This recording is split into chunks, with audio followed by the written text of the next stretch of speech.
Midnight horror স্টেশনের সমস্ত গল্প শুনতে সাবস্ক্রাইব করুন আমাদের ইউটিউব চ্যানেল MHS 2.0-তে। শুনতে থাকুন দেবলীনা বন্দ্যোপাধ্যায়ের কাহিনী গুপ্তঘাতক।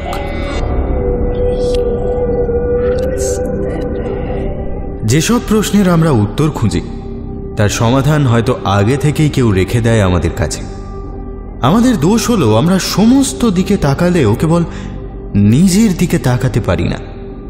তবে না তাকালেও অদৃষ্ট হয়তো আমাদের একটা নির্দিষ্ট সময় পরে আবার নিজেদের কাছেই নিয়ে আসে। কালের নিয়ম এভাবেই আবর্তিত হয়। কেবল নিজেদের দিকে আরেকবার তাকাতে পারলে যে অনুভূতি আমাদের অন্তর স্পর্শ করে যায় তা আমাদেরকে বদলে দেয় অন্য কোনো মানুষে। আমরা বারবার ফিরে যেতে চাই আগের সেই সময়ে যেখান থেকে সব কিছুর উৎপত্তি, কিন্তু অপরাধের শাস্তি হিসেবে সময় আমাদের কাছ থেকে সেই সুযোগ কেড়ে নেয়। আজ এমনই এক আবর্তনের গল্প শোনাব, দেবলীনা বন্দ্যোপাধ্যায়ের কাহিনী গুপ্তঘাতক।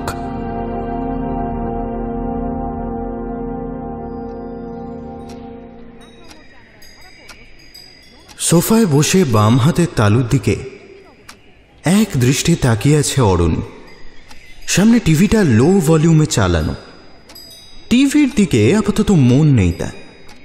অরুণই এখন বোঝার চেষ্টা করছে তার বাম হাতের তালুতে হিজিবিজি রেখার ওপর এই কালো কালো তিনটে দাগ এলো কোথা থেকে। ভালো করে দেখে অরুণী, তিলের থেকে একটু বড়ই যেন, উঁচু উঁচু, কেমন অদ্ভুত খসখসে জিনিসগুলো।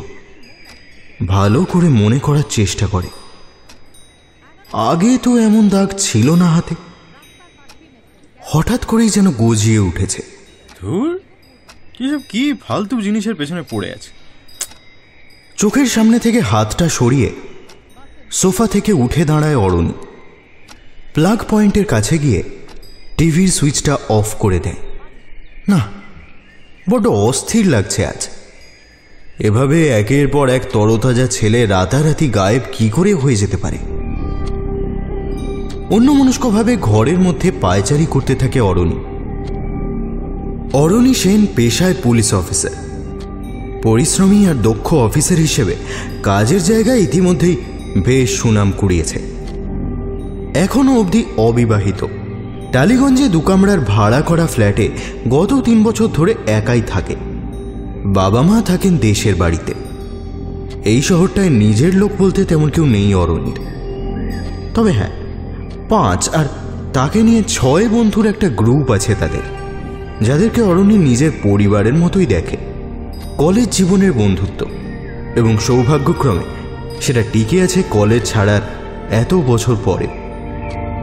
সে ছাড়া বাকি সবাই কলকাতার ছেলে, আর পরবর্তীতে থিতু হয়েছে শহরে। তাই বন্ধুত্বে ছেদ পড়ার সামান্যতম কোনো কারণও তৈরি হয়নি। আপাতত অরুণীর চিন্তার কারণ এই বন্ধুরাই। সবাই অবশ্য নয়, সুভাষ, কৌশিক আর অনিন্দ, এই 3 জন যথাক্রমে 7, 4 এবং 2 দিন আগে একের পর এক গায়েব হয়ে গেছে। পায়চারি করতে করতে অরুণী সুভাষ, কৌশিক আর অনিন্দর কথাই ভাবছিল। এতদিন এত কেসের সমাধান করে অবশেষে নিজের এত কাছের 3 বন্ধুর হারিয়ে যাওয়ার রহস্যেরই কোনো কুল কিনারা করতে পারল না। 7 দিন হতে চলল সুভাষ বেপাত্তা, অথচ কোথাও কোনো হদিশ নেই। মনে মনে একবার পুরো ঘটনাটা সাজিয়ে নেয় অরুণী। 3 জনের হারিয়ে যাওয়ার ধরন একই। রাতে শোবার আগে 3 জনেরই বাড়ির লোকেদের সাথে টুকটাক কথাবার্তা হয়েছে। আচার আচরণ ছিল সম্পূর্ণ স্বাভাবিক। তারপর যে যার নিজের ঘরে শুতে চলে যায়। সেই দেখাই ছিল বাড়ির লোকেদের তাদেরকে শেষ দেখা। পরদিন সকালে অদ্ভুতভাবে তাদেরকে আর খুঁজে পাওয়া যায়নি। দরজার লকও ছিল ভেতর থেকে বন্ধ, ফলে নিজেরা কোথাও চলে গেছে তার সম্ভাবনা কম। বিছানা দেখে ধারণা করা যায় প্রত্যেকেই স্বাভাবিকভাবে রাতে বিছানায় ঘুমিয়েছে। বাইরের কোনো লোক ঘরে ঢুকে কিছু করেছে সেটা অসম্ভব, তাহলে বাড়ির লোক অবশ্যই বুঝতে পারত। নিজেকে খুব অসহায় লাগে অরণির। সব কিছু স্বাভাবিকের মাঝে তাহলে অস্বাভাবিক ঘটনাটা কি ঘটেছিল? তিনজন জলজ্যান্ত মানুষ তো এমনি এমনি আর কর্পূরের মতো উবে যেতে পারে না। এতদিনে চাকরি জীবনে এই প্রথম নিজেকে এতটা অকর্মণ্য লাগে তার। পায়চারি থামিয়ে বাথরুমে যায় অরণি। এতক্ষণ ভেবে ভেবে মাথাটা কেমন গরম হয়ে গেছে, কেমন যেন একটা অস্বস্তি হচ্ছে শরীরে। ভালো করে চোখে মুখে জল দেয়, তারপর বিছানায় গিয়ে শুয়ে পড়ে। গত 1 সপ্তাহ ধরে ভালো করে ঘুমাতে পারছে না চিন্তায়। আজও হয়তো ঘুম আসবে না, তবে চেষ্টা করা আর কি। 7-5 ভাবতে ভাবতে চোখ বুজে আসে অরণির।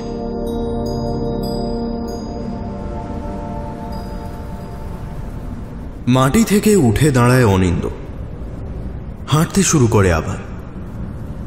গত 2 দিন ধরে সে এখানেই আছে। অদ্ভুত জনমানব শূন্য জায়গায়। আশপাশটাও বড় অদ্ভুত লাগে তার। একটা সরু খয়েরি রাস্তা যেন দিগন্ত বরাবর বিস্তৃত হয়েছে। রাস্তার 2 পাশ ধরে উঁচু উঁচু ঢিবির মতন চলে গেছে, কেমন হলদেটে ফ্যাকাশে রঙের। ঢিবিগুলোর মাঝখান দিয়ে আবার অনেক সরু সরু রাস্তা। কোনো গাছপালা পশু পাখির চিহ্ন মাত্র নেই। গত 2 দিন ধরে অনবরতই সরু রাস্তাটা ধরে হেঁটে চলেছে অনিন্দ। কেন হাঁটছে, কি তার গন্তব্য জানা নেই তার। অদৃশ্য কোনো শক্তির অমোঘ আদেশে যেন এই যাত্রা চলছে। সেই আদেশ লঙ্ঘন করার ক্ষমতা কারও নেই। মাঝে মাঝে কয়েকবার বসে পড়ে বিশ্রাম নিয়েছে, কিন্তু তা খুবই অল্প সময়ের। আচ্ছা, সে এখানে এলো কোথা থেকে কিছুতেই মনে করতে পারে না। চিন্তাগুলো কেমন যেন অগোছালো হয়ে যায় আজকাল। কিছু মনে পড়ে না কেন তা? নিজের পরিচয়টাও যেন দিন দিন আবছা হয়ে যাচ্ছে স্মৃতিতে। অনেক কষ্ট করে নিজের নামটা মনে করে। অনিন্দ তার নাম। আচ্ছা, সে কি আজীবনকাল এই পথ ধরে এভাবেই হেঁটে চলেছে? আর এভাবেই অনন্তকাল ধরে হাঁটা চলবে তার? মাথার ভেতরটা জট পাকিয়ে যাচ্ছে ক্রমশ। দিনের হিসেব গুলিয়ে যাচ্ছে আস্তে আস্তে। আর কতদিন নিজের নামটা অন্তত মনে রাখতে পারবে জানে না সে। যন্ত্রচালিতের মতো ক্রমাগত পা চালাতে থাকে অনিন্দ।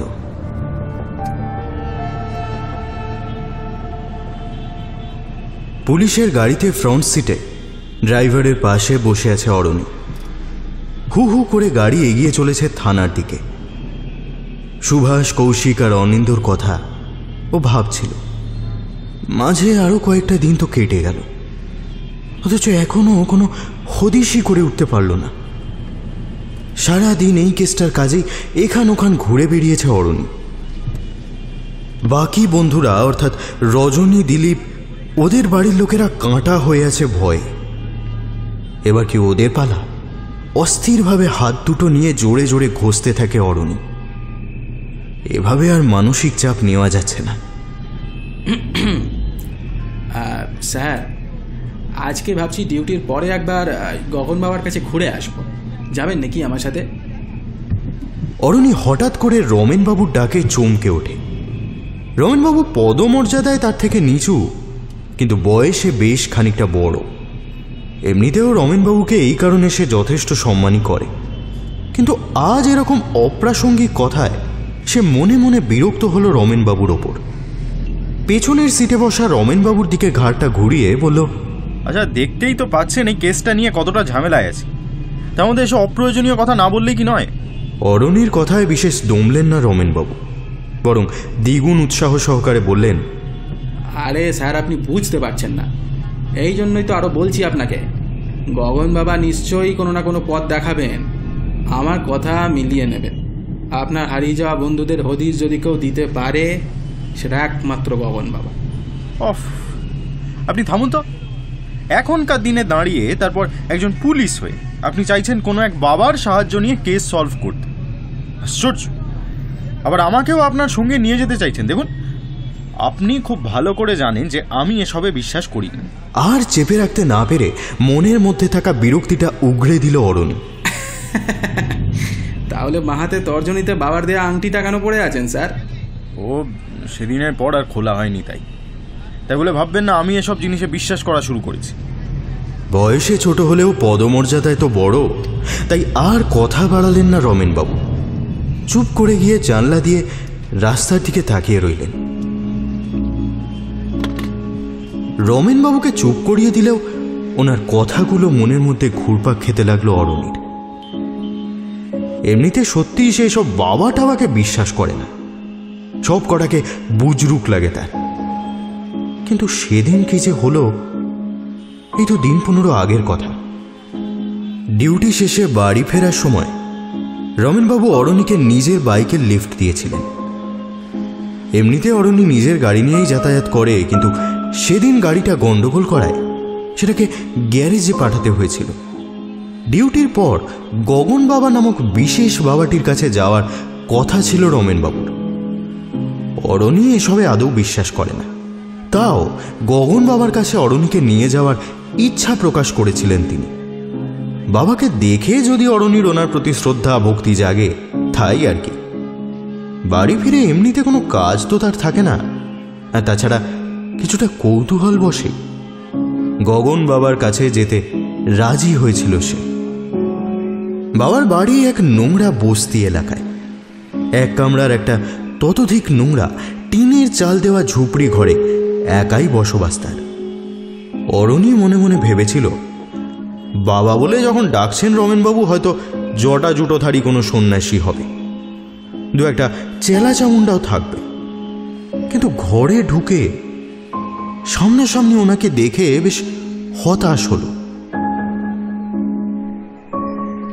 এ তো দেখতে আর 5 জনেরই মতো। এরকম একজন মানুষকে বাবা বলার কারণ কি কে জানে। শুকনো খয়াটে চেহারায় দারিদ্র্যের ছাপ স্পষ্ট। খালি গায়ে একটা আধময়লা লুঙ্গি শুধু জড়ানো, কানের পাশে একটা বিড়ি গোঁজা। দেখলে কোনোভাবেই ভক্তির উদ্রেক হওয়া সম্ভব নয়। ঘরের মধ্যে হোম যজ্ঞ পূজা পাঠেরও বিশেষ চিহ্ন নেই। আশপাশে তাকিয়ে দেখে বসার উপযুক্ত একটা চেয়ারও খুঁজে পেল না অরণি। আর চোখে রমেনবাবুর দিকে একবার তাকিয়ে নেয় সে। হাত জোর করে ভক্তিতে যেন নুয়ে পড়েছেন উনি। অরণি মনে মনে বেশ বিরক্ত হয়, নিজের উপরই রেগে যায়। বেকার এসব ফালতু জায়গায় কেন যে মরতে এলো, এর থেকে বাড়িতে গিয়ে ঘুমোলে কাজ দিত। সারা দিনের কাজের পর শরীরটা একটু বিশ্রাম চায়। কি গো, এখানে এসে বড্ড বিরক্ত লাগছে নাকি? অরণিকে এতক্ষণ তীক্ষ্ণ দৃষ্টিতে পর্যবেক্ষণ করছিল গগন বাবা। এবার মিটি মিটি হেসে অরণির উদ্দেশ্যে প্রশ্নটা ছুঁড়ে দেন। বিরক্তির পারদটা আরও চড়ে যায় অরণির। সেই এক মহাপুরুষের মতো হাবভাব করবে, তারপর মনের কথা বলে দেবার ভঙ্গি করে লোকের বিশ্বাস অর্জন করে তাদের মাথায় টুপি পরাবে। এদেরকে ভালো করে চেনা আছে তার। তাই গগন বাবার কথার উত্তর দেওয়ার বদলে মুখটা শক্ত করে রাখে সে।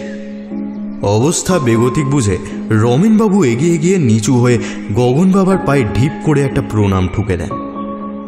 গগন বাবা কিন্তু সেদিকে দৃকপাত করেন না, উল্টে হাতের ইশারায় ঘর থেকে বেরিয়ে যেতে বলেন ওনাকে।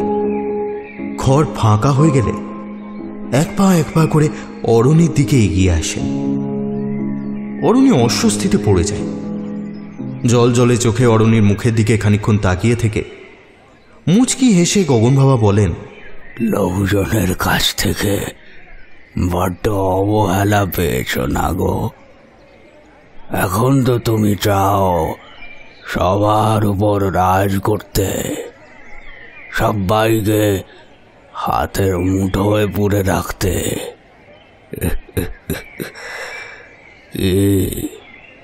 ঠিক তো?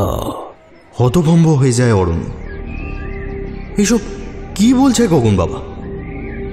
এসব কথা তো লোকটা জানার কথা নয়। সত্যি তো, ছোট থেকে বড় হয়ে ওঠা অবধি বন্ধু মহল হোক কিংবা আত্মীয়রা, সে ছিল বরাবরের হাসির পাত্র। ছোটবেলায় আত্মবিশ্বাসের খুব অভাব ছিল তার। একেবারেই আনস্মার্ট গোবেচারা টাইপের একটা বাচ্চা ছিল সে।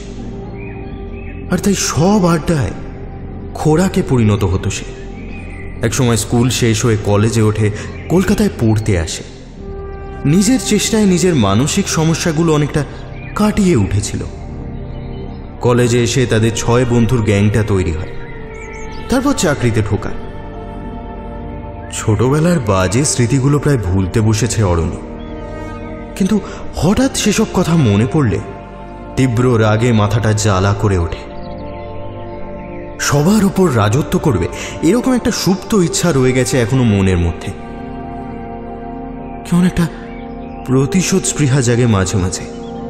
তখন মনে হয় আশেপাশে সবাইকে ইচ্ছা মতন হাতের মুঠোয় পুড়ে রাখতে পারলে বেশ হতো।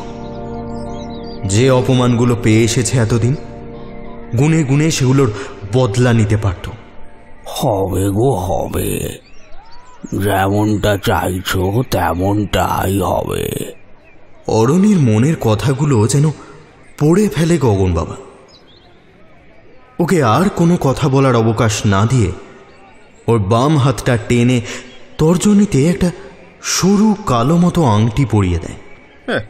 এসব আমি পড়বো না, এসব বুঝলো কিনা আমার জানা আছে। কথাগুলো গগন বাবাকে উদ্দেশ্য করে বললেও অরণি নিজের গলায় আগের জোরটা আর যেন খুঁজে পায় না। তার অবস্থাটা বুঝতে পারেন গগন বাবা। আগের মতোই মিটিমিটি হাসতে হাসতে বলেন, আরে পরীক্ষা করেই দেখো না গো, কাজ না হলে খুলে ফেলো না হয়। কিন্তু আপনি আমার মনের কথা বুঝলেন কি করে? ফ্যাঁস ফ্যাঁসে গলায় অরণি বলে। অদ্ভুত দৃষ্টিতে গগন বাবা তাকান তার দিকে। তারপর একটা দীর্ঘশ্বাস ফেলে ক্রূর হেসে বলেন,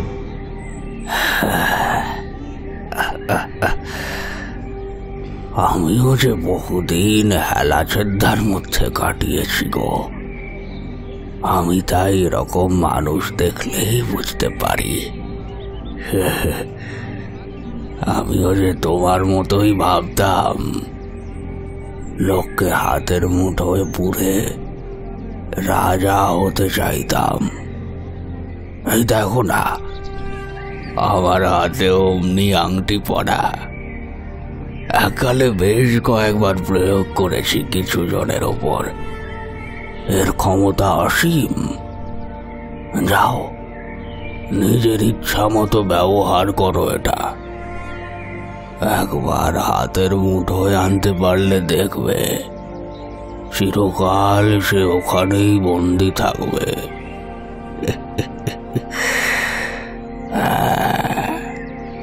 এরপর আর বেশিক্ষণ ছিল না তারা সেখানে। রমেনবাবুর সাথে টুকটাক কিসব কথা হয়েছিল গগন বাবার। তারপর দুজনে মিলে বেরিয়ে এসেছিল গগন বাবার ঝুপড়ি থেকে। রমেনবাবু অরণিকে শুনিয়েছিলেন গগন বাবা যা বলেন তাই নাকি অক্ষরে অক্ষরে সত্যি হয়। অদ্ভুত ক্ষমতা আছে নাকি তার। অরণি শুধু চুপচাপ শুনে গেছিল। তার মাথায় তখনও গগন বাবার বলা কথাগুলোই ঘুরপাক খাচ্ছে। একটা অদ্ভুত ঘোরের মধ্যে ছিল। ছোটবেলায় পাওয়া অপমানগুলোর কথা ভেবে চোখটা কেমন জ্বালা জ্বালা করছিল। তারপর অরণিকে বাড়িতে নামিয়ে দিয়েছিলেন রমেনবাবু। বিষয়টা সেখানে মিটে গেলেও অরণি পরে কি মনে করে গগন বাবার দেওয়া আংটিটা আঙুল থেকে খোলেনি। স্যার, থানা চলে এসছে, নামুন স্যার। ড্রাইভারের ডাকে চমকে ওঠে অরণি। তাকিয়ে দেখে থানার গেটের কাছে গাড়ি স্টার্ট বন্ধ করে দাঁড়িয়ে আছে তারা। অরণি তাড়াহুড়ো করে গাড়ি থেকে নেমে পড়ে। টুকটাক যা টেবিল ওয়ার্ক সারতে হবে সেটুকু করে নিয়ে তাড়াতাড়ি বাড়ি যেতে চায় সে। গগন বাবার কথাটা মনে পড়ার পর থেকেই মনের ভেতর কেমন যেন একটা অস্বস্তি হচ্ছে।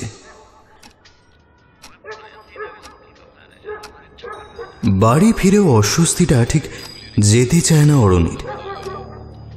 হিসাবটা যেন ঠিক মিলছে না।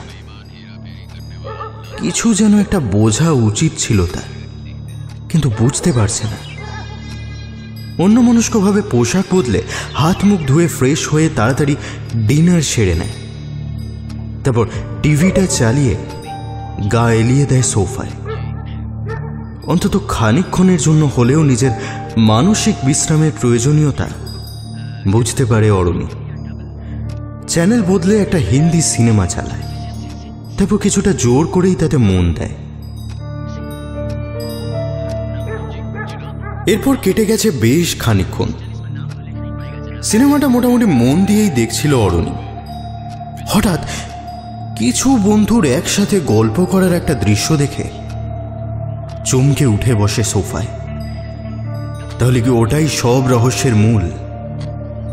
কিন্তু সে যা ভাবছে সেটাই বা সত্যি হয় কি করে? বাস্তবে দাঁড়িয়ে এরকম কোনো কিছু ঘটা কি আদৌ সম্ভব? যুক্তি দিয়ে ভাবার চেষ্টা করে অরুণ, কিন্তু নিজের মনকে কিছুতেই শান্ত করতে পারে না। গগন বাবার বাড়ি যাওয়ার পরদিন ছিল রবিবার। বহুদিন পর সেদিন সন্ধ্যায় তাদের 6 বন্ধুর মজলিস বসেছিল তারই ফ্ল্যাটে। রেস্টুরেন্ট থেকে খাবার আনানো হয়েছিল, আর সাথে রজনী ব্যবস্থা করেছিল দামি মদের। দেদার গল্প, হাসি, মজায় আড্ডাটা বেশ জমে উঠেছিল। আড্ডার প্রাণ কেন্দ্র ছিল সুভাষ। তাকে ঘিরে মেতে উঠেছিল বাকিরা। সেদিন অরণি যেন একটু বেশি তাড়াতাড়ি একের পর এক পেগ নিমেষের মধ্যে শেষ করে যাচ্ছিল। নেশাও হয়ে গিয়েছিল অল্প সময়ের মধ্যে। এমনিতেই বন্ধুদের আড্ডায় অরণি চুপচাপই থাকে, তাই বাকি বন্ধুরা অরণির দিকে নজর দেয় কম। সেই রাতে নেশার ঘোরে এই জিনিসটাই অরণির মাথায় যেন আগুন ধরিয়ে দিয়েছিল। নিজেকে ওদের আড্ডায় অনুপ্রবেশকারী মনে হচ্ছিল। বারবার মনে পড়ে যাচ্ছিল গগন বাবার কথা, আর ছোট থেকে সব জায়গায় পেয়ে আসা অবহেলার কথা। আর কতদিন এরকম অবাঞ্ছিতের মতো সব জায়গায় উপস্থিত থাকবে সে? জীবনে কি একবারের জন্য কোনো আড্ডার মধ্যমণি হবে না? ছোটবেলার একটা তিক্ত স্মৃতি মনে পড়ে যায় তার। এক বন্ধুর জন্মদিনের নিমন্ত্রণ রক্ষা করতে তাদের বাড়ি গিয়েছিল অরণি। বয়স তখন তার 9 কি 10। কেক কাটার পর সব বন্ধুরা ঘিরে বসেছে আড্ডা মারতে। সাথে আছে কয়েকজন বন্ধুর মা। আড্ডা মারতে মারতে কখন যে আড্ডার মূল বিষয়বস্তু হয়ে উঠল সে বুঝতে পারেনি। তার বোকামি, ভ্যাবাচাকা খেয়ে চুপ করে থাকা সব কিছু নিয়ে মজা করে হাসতে হাসতে গড়িয়ে পড়তে লাগলো ছোট বড় প্রত্যেকে। চোখের জল চেপে রেখে সবটা হজম করে নিতে বাধ্য হয়েছিল সেদিন। প্রতিবাদ করার সাহসটা ছিল না, কিন্তু আজ তো আছে সাহস আর সুযোগও। বাম হাতের তর্জনীটা চোখের সামনে তুলে ধরে অরণি। ভালো করে প্রথমবারের জন্য ঘুরিয়ে ঘুরিয়ে দেখে আংটিটা। আপাত দৃষ্টিতে দেখতে খুব সাধারণ। গগন বাবার কথা আর আংটি চোর। একবার পরীক্ষা করে দেখবে নাকি? বন্ধুদের দিকে তাকিয়ে নেয় অরণি। রাগের জ্বালাটা নিজের মাথার মধ্যে আরো একবার অনুভব করতে পারে। চোখ বুজে তীব্রভাবে চেয়ে বসে। যে করেই হোক প্রত্যেককে যেন একবারের জন্য হলেও নিজের হাতের মুঠোয় আনতে পারে সে। এরা তেমনভাবে কোনো দোষ করেনি ঠিকই, কিন্তু তাতে কি? প্রায়শ্চিত্ত তো করতেই পারে বাকিদের হয়ে। এবার থেকে প্রতিটা আড্ডায় বন্ধুরা শুধু তার কথা শুনবে, মনোযোগ দেবে কেবল তার প্রতি। নেশার ঘোরে ভাবা এসব কথা পরদিন সকালে উঠে এক প্রকার ভুলেই গিয়েছিল অরণি। তার বন্ধুরা যে তাকে ভালোবাসে তাতে তো ভুল নেই। গত রাত্রে নিজের ভাবনাগুলোর জন্য মনে মনে নিজেই লজ্জিত হয়েছিল। আজ আবার সেসব কথা মনে পড়তে একটা অজানা আশঙ্কায় কুঁকড়ে যায়। সেই আড্ডার পর কদিনের মধ্যেই তো একের পর এক উধাও হয়ে গেছে সুভাষ, কৌশিক আর অনিন্দ। রমেনবাবুর কথাগুলো কানের পাশে বেজে ওঠে। স্যার, আপনি এখন যতই অবিশ্বাস করুন, পরে মিলিয়ে নেবেন আমার কথা। গগন বাবা যা বলেন সেটাই। তাহলে কি রমেনবাবুর কথাই সত্যি? ওদের হারিয়ে যাওয়ার পেছনে কোনোভাবে কি হাতের এই আংটিটা আর গগন বাবার ভূমিকা আছে? বাম হাতের তালুটা চোখের সামনে মেলে ধরে। হাতের এই কালো দাগগুলো কিসের? কই, ওরা হারিয়ে যাওয়ার আগে তো এগুলো ছিল না। আচ্ছা, দাগগুলো কি সরে যাচ্ছে আস্তে আস্তে?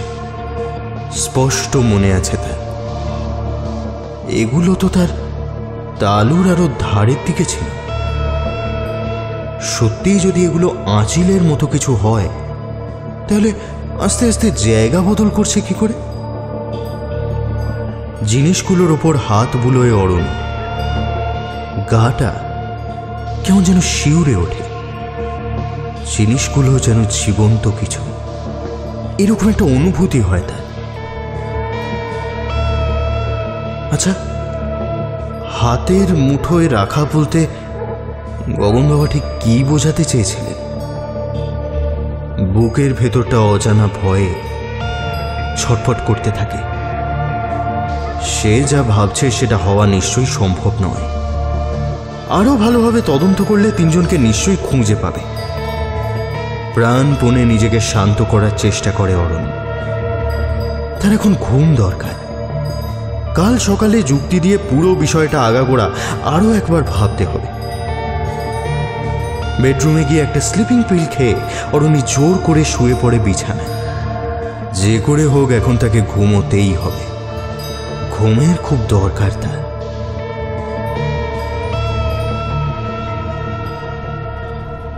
মাঝরাতে ঘুমটা ভেঙে যায় রজনীর। কি বিভৎস একটা স্বপ্ন দেখছিল সে। সুভাষ, কৌশিক আর অনিন্দ একটা সরু রাস্তা ধরে হেঁটে চলেছে। জায়গাটাও কেমন যেন অদ্ভুত। আচ্ছা, ওদেরকে আকারে এত ছোট লাগছিল কেন? আর ওরা ওভাবে হেঁটেই বা চলছে কেন? যাচ্ছে কোথায়? ওখানকার আঁকা বাঁকা রাস্তা আর উঁচু উঁচু ঢিবিগুলোর সঙ্গে কিসের যেন একটা মিল আছে। ঠিক মনে করতে পারে না রজনী। পাশে তাকিয়ে দেখে রিনা অঘরে ঘুমোচ্ছে। রাত কত হবে? বালিশের পাশ থেকে মোবাইলটা টেনে আনে। 3টে বাজছে। না, মাথাটা গরম হয়ে গেছে চিন্তায় চিন্তায়। খাট থেকে নেমে জানলার পাশে গিয়ে দাঁড়ায় রজনী।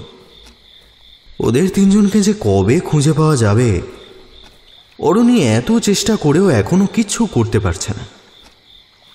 ওদেরকে আর ফিরে পাওয়া যাবে না কখনো।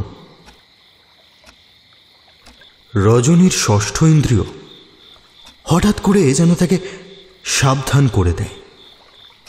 এবার তার পালা নয় তো। জানলার কাছ থেকে সরে খাটের ওপরে এসে বসে পড়ে রজনী। কিন্তু সাবধান হবে কিসের থেকে, সেটাই তো অজানা। আচমকা মাথাটা টলে যায় রজনীর। কি নিজের ওপর থেকে আস্তে আস্তে নিয়ন্ত্রণ হারিয়ে যাচ্ছে ওর। তবে কি সত্যিই এবার তার পালা? প্রাণপণে চেষ্টা করেও নিজেকে আর জাগিয়ে রাখতে পারে না। ধীরে ধীরে জ্ঞান লোপ পায় তার। রজনী অনুভব করতে পারে সে যেন আটকা পড়েছে অন্য এক পৃথিবীতে, এক অচেনা জায়গায়। ঠিক যেন তার স্বপ্নে দেখা সেই স্থান। আর অজ্ঞান হওয়ার ঠিক আগের মুহূর্তে অর্ধচেতন অবস্থায় বিদ্যুৎ ঝলকের মতো রজনীর মাথায় খেলে যায় স্বপ্নে দেখা রাস্তা আর উঁচু উঁচু ঢিবিগুলো আসলে তার খুব চেনা একটা জিনিসের মতো দেখতে। হাতের তালুর আঁকা বাঁকা রেখার সাথে ওই সরু সরু রাস্তাগুলোর একটা আশ্চর্য সাদৃশ্য আছে। আর পাশের উঁচু ঢিবিগুলো আর কিছুই না। রেখার পাশে অল্প উঁচু হয়ে থাকা হাতের মাংস।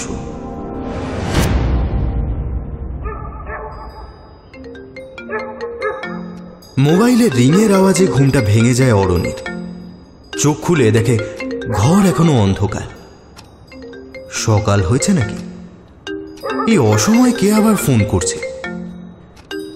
চোখ দুটো অর্ধেক খুলে বালিশের পাশ থেকে হাতড়ে মোবাইলটা উদ্ধার করে। না, ফোনটা বেজে বেজে কেটে গেছে। সবে এখন 5টা বাজছে। মোবাইলের লকটা খুলে কে ফোন করছে দেখতে গিয়ে চমকে ওঠে। এ কি? এ তো রিনার ফোন। প্রায় আর্তনাদ করার ভঙ্গিতে চেঁচিয়ে ওঠে অরণি। রিনা রজনীর স্ত্রী। ওদের ফ্ল্যাটে ওরা কেবল স্বামী স্ত্রী দুজনে থাকে। অরণির মনটা কুগেয়ে ওঠে। এবারে কি তাহলে রজনীর পালা এসেছে? কাঁপা কাঁপা হাতে রিনার নাম্বারটা ডায়াল করে অরণি। প্রায় সঙ্গে সঙ্গেই ওপাশ থেকে ফোনটা ধরে রিনা। হাউ হাউ করে কাঁদতে কাঁদতে চেঁচিয়ে ওঠে, হ্যালো হ্যালো অরণিদা, অরণিদা রজনীকে খুঁজে পাওয়া যাচ্ছে না। আমার খুব ভয় লাগছে গো। তুমি প্লিজ কিছু একটা করো। শান্ত হও রিনা। এমনটাও তো হতে পারে রজনী মর্নিং ওয়াক করতে বেরিয়েছে। নিজেকেই প্রবোধ দেওয়ার মতো করে কথাগুলো বলে সে, যদিও নিজেও খুব ভালো করে জানে রজনীর মতো প্রচণ্ড ঘুম কাতুরে ছেলের 8টার আগে সকালই হয় না। জীবনে যে কোনোদিন ভোরের মুখই দেখেনি, সেই 5টার সময় উঠে আজ নিশ্চয়ই মর্নিং ওয়াক করতে যাবে না। রিনাও ফোনে সেই কথাই জানায়। না অরণিদা, রজনী কোনোদিনও মর্নিং ওয়াক করে না। এত সকালে তো আমিও উঠি না ঘুম থেকে। আজ জল তেষ্টা পেলাম, ঘুম থেকে উঠে দেখি পাশে আর রজনী নেই। গোটা বাড়ি সব জায়গায় খুঁজেছি, কোথাও নেই। মেন গেটেও তালা, কেউ খোলেনি। রাতে যেমনটা লাগিয়ে শুয়েছিলাম ঠিক তেমনটাই আছে সবকিছু।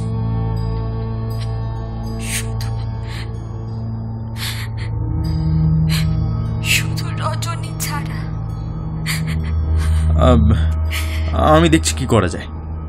কোনো রকমে কথাগুলো বলে ফোনটা কেটে দেয় অরণি। আবার একজন একইভাবে উধাও। তাহলে কি সে কাল রাতে যা ভেবেছিল সেগুলোই ঠিক? না না, কোনোভাবেই আর ঝুঁকি নেবে না সে। পাগলের মতো বাম হাতের তর্জনী থেকে গগন বাবা দেওয়া আংটিটা টান মেরে খুলে ফেলে দেয় অরণি। এসবই তার ভুলের খেসারত। আর তখনই বাম হাতের তালুর দিকে নজর যায় তার। মেরুদণ্ড দিয়ে একটা ঠান্ডা স্রোত নেমে যায়। এটা কি করে হতে পারে?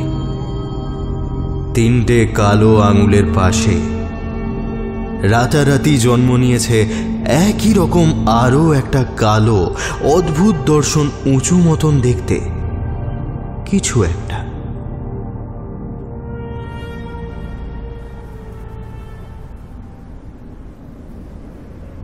মাঝখান থেকে কেটে গেছে অনেকগুলো বছর।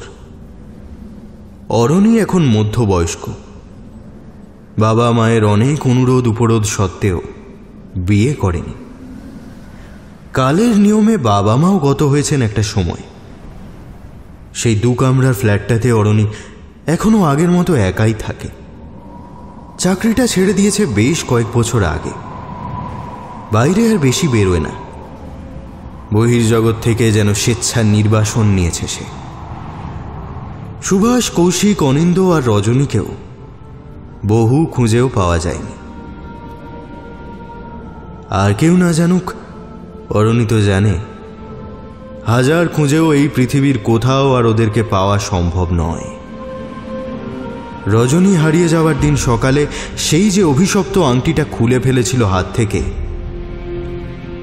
আর সেটা ছুঁয়েও দেখেনি কখনো। সেজন্যই হয়তো দিলীপ রক্ষা পেয়েছিল শেষমেশ। তাদের 6 বন্ধুর সেই গ্রুপে এখন অবশিষ্ট আছে কেবল সে আর দিলীপ। শেষ চেষ্টা হিসেবে গগন বাবার কাছে মরিয়া হয়ে তখন একবার ছুটে গিয়েছিল অরণি।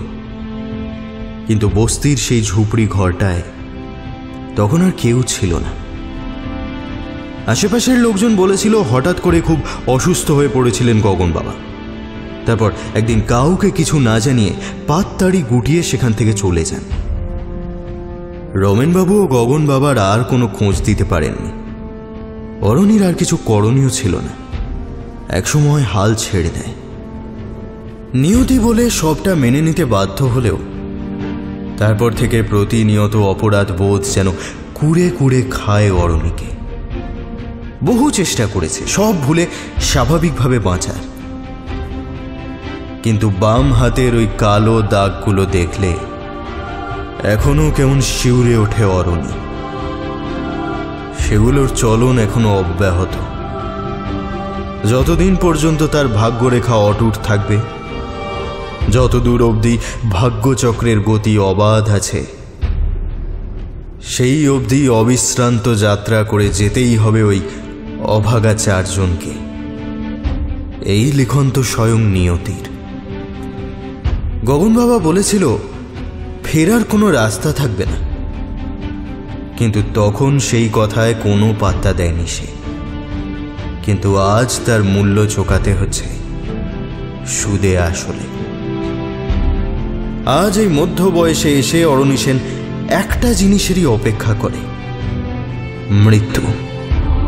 মৃত্যুই তাকে আজীবনব্যাপী বয়ে চলা অপরাধ বোধ আর অদ্ভুত এই নিয়তির পরিহাসের হাত থেকে মুক্তি দিতে পারে, জানে অরণি।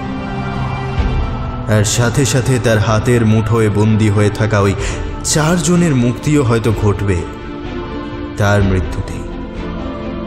কিন্তু সেটা জানার সৌভাগ্য অরণির হবে না আর কোনোদিন।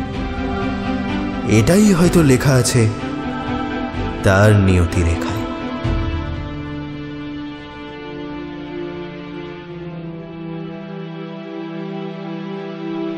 আমাদের আশেপাশের জগৎকে নিয়ন্ত্রণ করার প্রবৃত্তি ভারী আদিম, এবং আদিম বলেই আমাদের কাছে এখনো তার প্রকৃত রূপ স্পষ্ট নয়। অনেক সময় আমাদের ইচ্ছা পূরণ আমাদের নিজেদের শরীরেই দাগ হয়ে থেকে যায়।